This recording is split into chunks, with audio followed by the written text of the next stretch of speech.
How does dialectical materialism drive historical change? Imagine a world where everything is constantly in motion, where progress isn't just about good ideas or good luck but about the clash of opposing forces. That's what dialectical materialism is all about. Developed by Karl Marx and Friedrich Engels, it offers a way to see how societies evolve over time. At its core, it says that material conditions, like the economy, technology, and how people work, are the foundation of all social structures and ideas.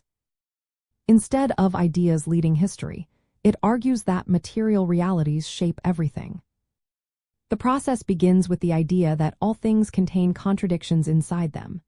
In society, these contradictions often show up as class struggles, conflicts between workers and owners, for example.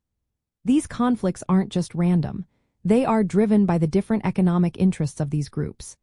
As time passes, small changes in material conditions, like new inventions or shifts in who controls resources, start to build up. When enough of these small changes happen, they reach a tipping point. That's when a big change occurs, like moving from feudalism to capitalism. It's not just a slow evolution but a sudden leap caused by accumulated tensions.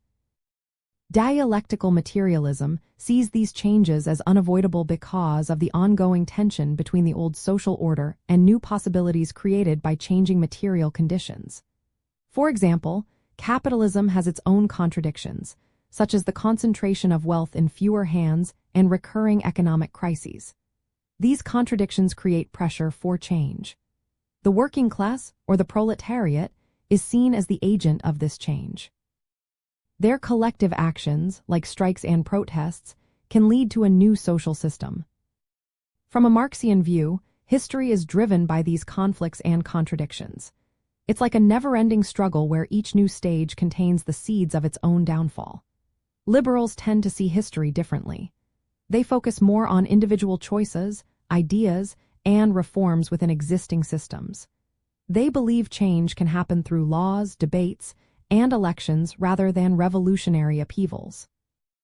While liberals acknowledge economic factors, they don't see them as the only force shaping history. In practical terms, dialectical materialism has been used to justify revolutionary movements aiming to overthrow capitalism. But liberal democracies prefer gradual change through democratic processes. They argue that many social improvements, like better workers' rights and social safety nets, are achieved through reforms, not revolutions.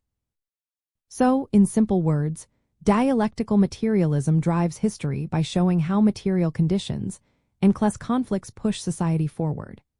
It sees change as inevitable because contradictions within the economy and social relations create pressure for transformation. While liberals see the importance of ideas and individual actions, Marxian critiques highlight the role of economic forces and class struggles as the main engines of history's progress.